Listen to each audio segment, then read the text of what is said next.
On the planet Terminus, a group of children dare each other to get close to the vault, a floating structure that keeps people away with a strange force. Polly tries to get near, but faints. While his friends run for help, Salvor Hardin, the warden of Terminus, saves him. 35 years earlier, Gaal Dornick travels to Trantor from her home planet Sinax after being invited by the famous mathematician Hari Seldon. On the journey, Gaal meets Gerald, who helps her adjust to life off-planet. When they arrive, Gaal is taken to Hari, who praises her for solving a difficult problem. He then tells her they will both be arrested the next day by the Galactic Empire. The ruling leaders, Brother Day and Brother Dusk, teach their younger clone, Brother Dawn, about ruling the Empire. They meet with delegates from the planets Thespis and Anacreon, who are fighting over mining issues to keep the peace. At a hearing, Hari predicts the Empire will collapse in 500 years and fall into chaos for 30,000 years. However, he suggests creating a foundation to preserve knowledge and shorten the dark times to 1,000 years. Gaal is asked to disprove his theory, but instead confirms it.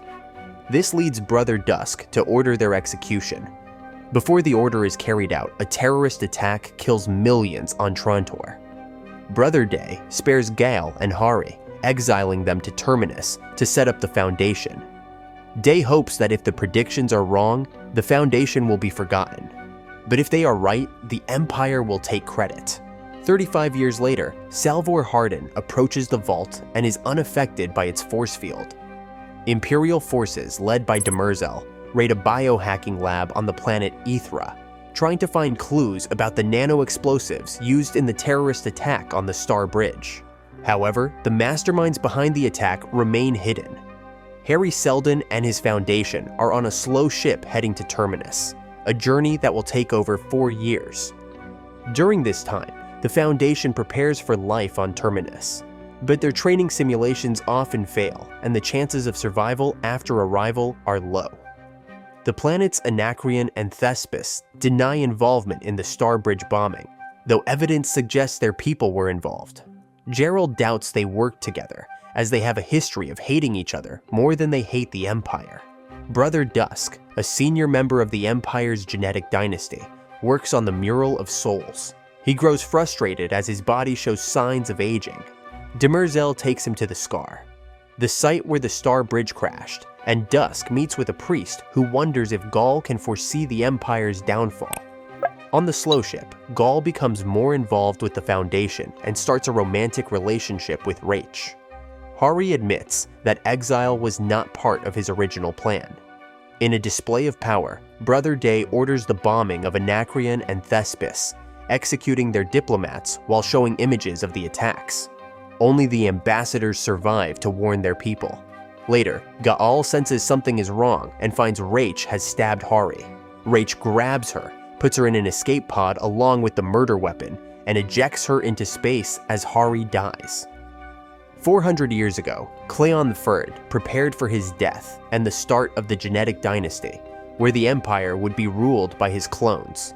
Demerzel promised his legacy would live on, but Cleon regretted not seeing the completion of the Star Bridge.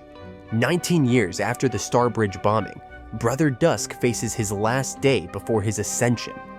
He reflects on Cleon Fern's legacy and the decaying remains of the Star Bridge orbiting Trantor. His brothers remind him that they, the clones, are Cleon's true legacy. The Star Bridge is destroyed to prevent it from falling on the planet. During his ascension ceremony, Brother Dusk renames Brother Dawn as the new Brother Day, and Brother Day becomes Brother Dusk. A new Brother Dawn is introduced as the cycle continues.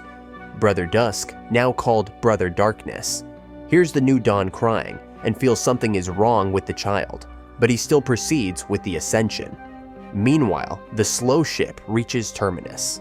The settlers start building their colony and discover the vault, but anyone who tries to approach it is incapacitated by a null field. Over time, people avoid the vault, and it becomes surrounded by myths.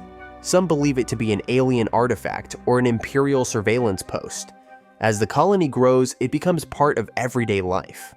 Years later, Mari and Abbas have a daughter, Salvor Hardin, who becomes the warden of Terminus, protecting the colony. Salvor notices the vault's null field is expanding and warns her parents that it could threaten the colony. She also has visions of a mysterious boy running around. Following the visions, Salvor realizes they are not alone. Anacreons have secretly landed on Terminus. Brother Dawn jumps from his bedroom window in the Imperial Palace, seemingly attempting suicide. However, his personal aura, worn by all emperors, saves him from death. A gardener sees this and runs off when she realizes who he is. Meanwhile, Demerzel interrupts Brother Day with important news. Proxima Opal, leader of the Luminism religion, has died. While the emperors expect Zephyr Gilat to succeed her, another candidate, Zephyr Halima, is gaining support.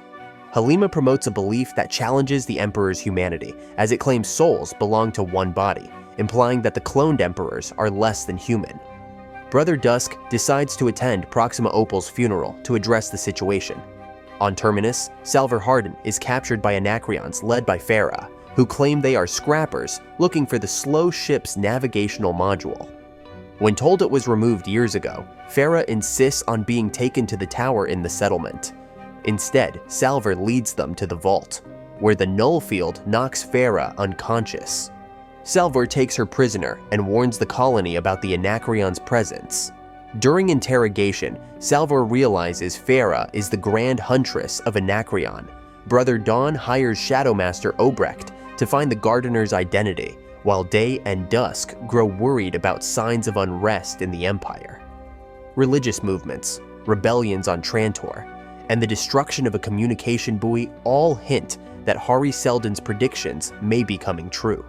Farah's second-in-command, Rowan, orders his forces to surround the Terminus settlement.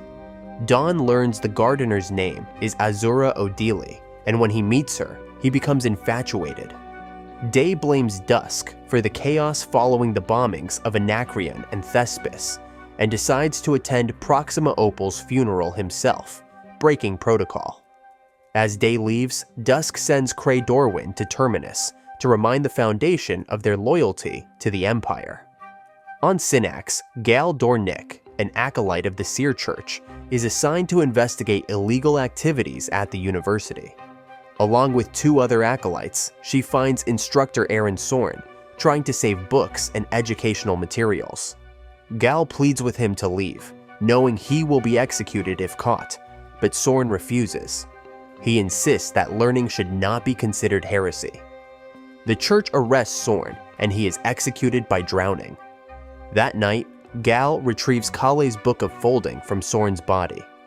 Though loyal to the Seer Church, Gaal starts to believe Sorn's claim that Synaxians caused the planet's rising seas by overmining. Using Kale's work, she solves the Abraxas conjecture and wins a math competition set by Hari Seldon. Facing arrest for her actions, Gaal escapes to Trantor. After Rach kills Harry, Gaal is launched into space in an escape pod. 35 years later, she is found by a ship called the Raven. Waking from cryogenic sleep, Gaal explores the ship and learns what happened over the past decades, including Rach's fate. On Terminus, tensions between the colonists and Anacreons peak when the Imperial ship Aegis, led by Cray Dorwin, arrives. Despite Salvor's warnings, Louis Perena moves Farah Kayan to the Foundation Tower to meet with the Imperial commander. Once inside, Farah uses a disruptor to disable the shield protecting Terminus City. The Anacreons launch their attack on the colony, leading to a confrontation between Salvor and Farah. As the battle unfolds, the Aegis descends to assist, but is targeted by an Anacreon weapon. On the Raven, Gaal discovers the ship is headed to Helicon. While trying to change the course, she sees Harry appearing to die on the floor. Brother Day and Demerzel arrive on Maiden, the heart of the Luminism religion. As Day prepares to meet its leaders, Demerzel, a robot, reveals her own belief in the faith. They are greeted only by Zephyr Halima, who arranged this in respect to Proxima Opal's recent death. On Terminus, the Anacreons capture Commander Cray Dorwin from the wreck of the Aegis and continue attacking Terminus City. Farah questions Louis Perena, leading Marie to realize they want to repair a starship. The Anacreons offer a deal, help them and the rest of the colony will survive. Polly and Gia rescue Salvor Hardin, and Salvor joins Abbas and Hugo in planning an attack on the Anacreon corvettes. On Trantor, Brother Dawn grows closer to Azura Odili. Brother Dusk takes him hunting for gilly-raptors. Dawn kills 6, but hides some of his kills to avoid outshining Dusk. Later, Dusk introduces him to Gossamer Court. On Maiden, Brother Day promises to provide fresh water to the moon's inhabitants if they support Zephyr Jylat for Proxima. As Salvor tries to destroy the corvettes, she is paralyzed by a vision of Hari Seldon's death. Seeing what happened between him and Rach, Abbas takes over and succeeds, but dies in the process. Azura discovers a secret about Brother Dawn, and his hunting success is exposed by Shadowmaster Obrecht. Zephyr Halima delivers a powerful speech at Proxima Opal's funeral, boosting her chances of becoming the next Proxima. Farah now needs Salvor for her next plan. In the Anthor Belt, the Beggar's Lament approaches the warship Invictus. With its defenses still active, Salvor Hardin leads a dangerous boarding party, jumping in spacesuits to land on the hull. On Maiden, Brother Day questions Demerzel's actions during Zephyr Halima's speech, which has made her the frontrunner for Proxima. Day meets Halima, thinking her opposition to the genetic dynasty is political, but she truly believes the dynasty is doomed. Farah Kaon leads her team of Anacreons and hostages aboard the Invictus. They find the ship abandoned, with the crew long dead and systems offline. The ship is set for a random jump in 4 hours, giving them limited time to gain control. To counter Halima's influence, Brother Day decides to walk the spiral, leaving his fate to the Triple Goddesses. Meanwhile, on Trantor, Brother Dawn and Azura Odili grow closer. Azura gives Dawn color-correcting patches for his color blindness, but Dawn worries they could expose his differences from day and dusk. Azura starts convincing him that escaping his life in the Imperial Palace might be his best option. On the Raven, Gaal Dornick discovers she has a digitized version of Hari Seldon's consciousness on board. Disoriented, Hari learns that Rach is dead. Gaal isn't on Terminus, and he himself is dead. Hari's avatar explains why Rach killed him and more about the plan. As Hari questions Gaal about that night, Gaal realizes something new about her abilities. In the past, a young Farah Kien plays with her brother on Anacreon when they see lights in the sky, revealing a bombardment. Horrified, Farah watches the tragedy unfold. Now the Grand Huntress of Anacreon, she and the Foundation members journey through the warship Invictus toward its bridge. On the Raven, Gaal Dornick and the digital version of Hari Seldon travel to Hari's homeworld, Helicon. They discuss Gaal's newfound ability to predict the future, making Hari cautious about its impact on the Foundation. Gaal grows frustrated with Hari's unwillingness to explain his reasons for going to Helicon, leaving her uncertain about her next steps. Meanwhile, on the Maiden, Brother Day begins his journey through the spiral. He meets a companion who shares insights about the spiral's mysteries and their homeworld, which could affect both Zephyr Halima and Brother Day's closest aide. On the Invictus, Salvor opens the bridge door and finds a weapon to fight the Anacreons. She and Lewis escape to the other side just as the door closes, separating them from their captors. While Farah and Rowan attempt to reopen the doors, Salvor and Lewis piece together what happened and plan their next move. Farah and Rowan manage to override the doors as other forces attack the ship, just as it prepares to jump. On Terminus, young Salvor Hardin asks her father about the shared origin of humanity in the galaxy. Their discussion shifts to the tensions between the Empire and planets like Anacreon and Thespis. Abbas reminds Salvor that violence is the last refuge of the incompetent, indicating that current conflicts signal an impending downfall. The Invictus suddenly jumps, and Salvor experiences a disorienting glimpse of the recent past. When she recovers, she finds the Invictus has landed on Terminus. She discovers that Louis Perrin piloted them home at the cost of his life, leaving Farah Kian and Rowan unconscious. Salvor tries to contact Terminus Control, but gets no response. Meanwhile, on Trantor, Brother Dawn and Azura Odili devise a plan to smuggle him out of the palace for freedom. Brother Dusk calls Dawn to the Mural of Souls, revealing he has included their hunt in the artwork. After examining the painting with color correction hessives from Azura, Dawn notices hidden raptors that indicate Dusk is aware of his differences. In panic, he escapes the palace through the irrigation system. As the Invictus jumps, it drags several ships, including the Thespin Lancers and the Beggar's Lament. To escape before the ship jumps again, Salvor leaps from the warship to the transport, reuniting with Hugo Crast. However, no one on Terminus responds, not even the Anacreons, leading Salvor to suspect the Nullfield's interference. On Trantor, Dawn reunites with Azura, learning surprising truths about himself. Back on Terminus, Salvor deactivates the Nullfield, resulting in a standoff between the Termini, Anacreons, and Thespins, culminating in the Vault's transformation and the arrival of an old friend.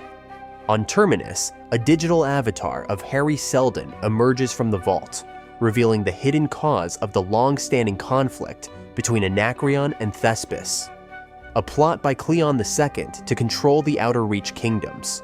He urges the Anacreons, Thespins, and Termini to unite against the Galactic Empire. Meanwhile, on Trantor, Brother Day confronts Brother Dawn, exposing the extent of his corruption. Dawn is not a true Cleon like the others.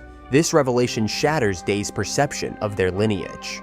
Hari explains that the Foundation's true purpose was never just to preserve knowledge, but to protect people. He emphasizes the importance of the alliance forming among the Outer Reach to resist the Empire. As he prepares to return to the Vault, he tells Salvor Hardin that her visions and feelings did not originate from him. Hari's revelations redefine the Foundation's mission, fostering the potential alliance between the three worlds. They devise a plan to trick the Empire into believing that life on Terminus has been wiped out, granting the Alliance the freedom to expand.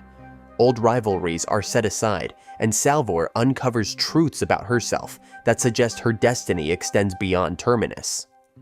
Back on Trantor, Etio de Merzel kills Dawn without Brother Day's consent. Day discovers that the corruption within the genetic dynasty runs deeper than anticipated.